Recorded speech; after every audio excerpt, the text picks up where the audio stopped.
Okay, let's unpack this. Imagine a time way before personal computers, before the internet was even a concept, really. Hard to picture now, isn't it? Right. And yet there was this one man who didn't just envision accessing, all the world's knowledge from your living room. Which is already pretty out there for the time. Totally. But he even coined the term links to describe how information would connect. Links, that's the part that always gets me. He saw this future where knowledge wasn't just stuck in books, but flowed freely, projected onto screens. Maybe using telephone lines? Does that sound familiar? It sounds remarkably familiar, but this wasn't some, tech bro pitch from last week. No, this was nearly a century ago, from a Belgian visionary most people have probably never heard of. Paul Otlet. Exactly. And that brings us to today's deep dive. We're exploring the, well, frankly, extraordinary life and incredibly audacious vision of Paul Otlet. Yeah, our source material today is based on excerpts from Paul Otlet, Architect of the Information Age. It's a book that really brings his story out of the shadows. It really does. And our mission here really is to give you a shortcut to understanding him. Who was he? What was this massive goal he had? Organizing everything. Right. And the unbelievable challenges he faced, and maybe most importantly, why his ideas from like a completely analog world feel so relevant right now. It's a fascinating story of foresight, grit, and, well, an idea that just wouldn't die. It really is a big contrast between the dream and the messy reality. So, okay, rewind to the early 20th century. Who was Paul Otlet? Well, book tells us he was a Belgian lawyer initially, living in what the author calls a swirling storm of information. A storm of paper, basically. Exactly. Knowledge was exploding, but it was all scattered. Books, journals, reports.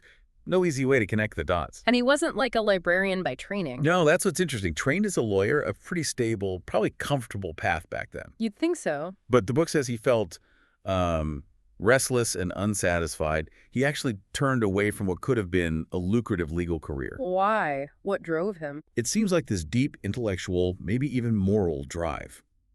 He saw this chaos of information as a fundamental problem that needed solving. It wasn't just a job change. It felt more like a calling. A calling to organize everything. The scale is just Breathtaking for the time. His goal was literally to organize all the world's knowledge. Think about that. No digital tools, no databases, not even photocopiers, really. How did he even start? The book paints this picture of him facing mountains of paper. And his dream was to somehow weave it all together, show the connections, create a single living tapestry. Wow. So how did he and his collaborator, La Fontaine, was it? Henri Lafontaine, yeah. Also incredibly driven. They started with the simplest tech available, index cards. Index cards. Millions of them. Millions upon millions, collecting facts, citations, abstracts. Each card wasn't just a note. They saw it as a seed, right? A starting point into this network they were building, manually. A thread in the web. The book calls it Sisyphean, and you immediately get why. Knowledge keeps growing. Constantly. It's inherently endless work. Absolutely endless. That requires an unbelievable level of, well, dedication. And they pressed on. The text says he was undeterred by the enormity of the task or the skepticism. You can already see that theme of perseverance building. Tackling the impossible. It wasn't just filing, was it? It was about creating a system. A universal system, a way to index human thought itself so you can navigate it logically. And this whole vision eventually took physical form, right? The Mundaneum. Mundaneum, yeah. Described conceptually as a world palace. A world palace. A place not just to collect knowledge, but to preserve it, organize it, and crucially make it accessible. Try picturing that in, what, the 1910s, 1920s? Exactly. The book talks about imagining halls upon halls lined with custom cabinets, each drawer a potential portal to discovery. It wasn't just a library. It was meant to be the world's collective memory. A physical manifestation of that idea that connecting knowledge connects people. That was the dream. But as the book makes very clear, the world, well, it wasn't quite ready. That's putting it mildly, I imagine. This is where reality bites. Oh, yeah. Funding for something this idealistic, this non-commercial, it was always scarce. And then you have the historical context. Massive political instability. 2 world wars. These things directly impacted their work. International cooperation, which you'd need for a world palace, often just vanished. So what happened to the Mundaneum itself? It got moved repeatedly, suffered neglect, damage, nearly forgotten by the very institutions that initially backed it. It's heartbreaking. Just devastating. All that work, all those index cards. Yet Otlet, with this incredible resilience, refused to surrender. What kept him going? The book argues it was his profound belief that accessible, organized knowledge was the key to peace. Peace. How He so? felt that if people shared a common understanding of the world, of different cultures, of science, it could help uproot the causes of conflict. So it was a moral mission, too, beyond just cataloging. Absolutely. That conviction must have fueled him against just overwhelming odds. That belief gives it such weight. But let's circle back to that hook. The really mind-blowing part, how his imagination just leaps so far ahead of the technology. Okay, yeah, this is where it gets almost uncanny, right? Prophetic, even. Oh boy. The book details how, even while he's working with paper cards, he starts imagining a future where anyone, anywhere, could access knowledge from home. How? What was the mechanism he pictured?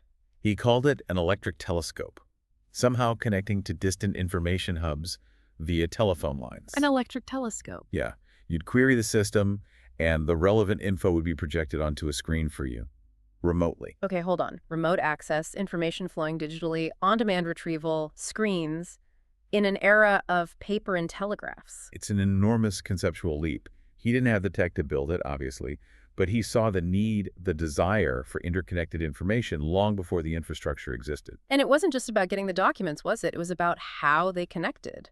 Exactly. The book explicitly says he envisioned interconnected documents, searchable databases. He knew the value was in the relationships between pieces of information. Which brings us back to links. Right. He even coined the term links to describe the semantic relationships, the connections. He saw the structure of a hyperlinked information space decades before Tim Berners-Lee.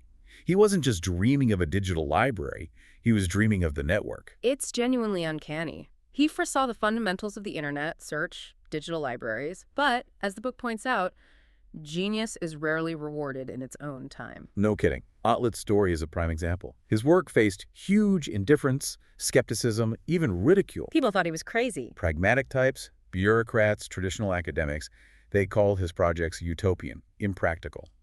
Funding, always shaky, often dried up completely. And the Mundaneum itself, the physical collection. Constantly under threat, displacement, dissolution, loss. Yeah. And then the ultimate blow, the Nazi occupation of Belgium during World War II. Oh no.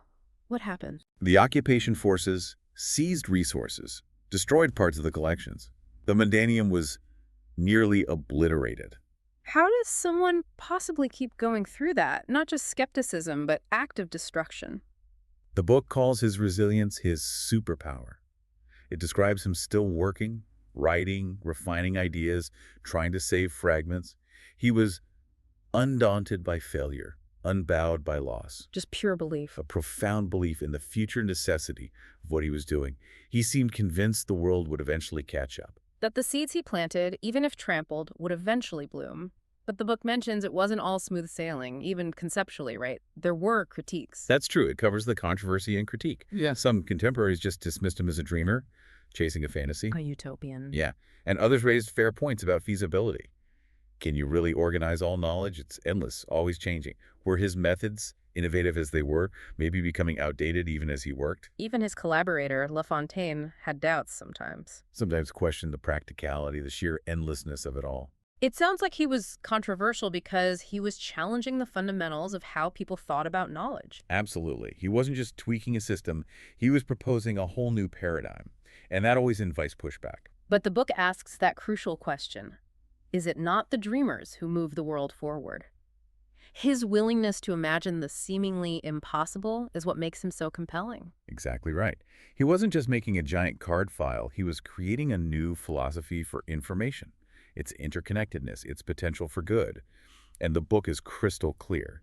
His lasting impact, even if unseen in his lifetime, is undeniable now. We absolutely live in a world that looks a lot like the one he imagined, don't we? In so many ways. The internet, search engines indexing the globe, digital libraries, Wikipedia, they all echo his fundamental ideas about universal access and interconnectedness. And on a practical level, that classification system. The Universal Decimal Classification, the UDC, it grew directly out of the Mundaneum project. It's a hierarchical way to organize subjects, and it's still used in libraries and documentation centers worldwide. That's incredible. A direct, tangible legacy from work done with paper and glue. And the Mundaneum itself, despite everything, is now recognized, studied as a precursor to the World Wide Web. His legacy isn't just the tech, it's the foundational concept. The book sums it up nicely. He taught us information isn't static, locked away, but something alive, growing, connecting, evolving. He showed that mapping knowledge is an endless journey. Yeah, a dynamic process. So, bringing back to you, the listener, what's the takeaway from Otlet's really challenging life? What can we learn? The book really hammers home the power of relentless vision and perseverance, facing down huge obstacles. So, when you have that big idea, the one that feels too ambitious, maybe even impossible, remember Otlet. Remember him sifting through paper mountains, facing ridicule, indifference, defeat, but just keeping going. It makes you ask, what kind of world would we have if no one dared to imagine beyond the present? What ideas would just wither away? And maybe more personally, what could open up for you if you didn't give up on your big goals when things get tough? Otlet's story is more than history. It's a testament to vision and persistence. Every big achievement, the internet, or just a personal goal, starts as that fragile idea. It needs courage, it gets tested, you need belief to sustain it. His life kind of asks us, are you willing to plant seeds you might not see bloom? Can you strive for a future others can't quite see yet? The book almost calls us to embody his spirit, be a builder of bridges between ideas, a seeker of connections, a guardian of knowledge. Especially now, right? We're drowning in the information he foresaw.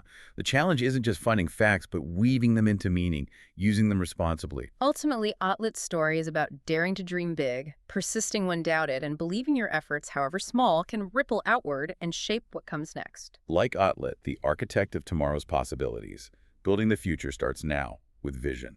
And that leaves us with one last thought, maybe a provocative one, stemming from Otlet's legacy. He dreamed of universal access to information, mainly as a tool for peace, for understanding between people, between nations. That was his core motivation, yeah. So, in the world, we actually built the one overflowing with the accessible, hyperlinked information he envisioned.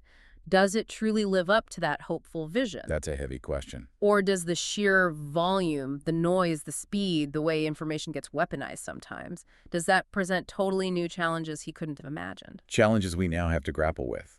Maybe we need to bring some of Otlet's purpose, his drive for order and understanding, to this information age. Something to definitely think about.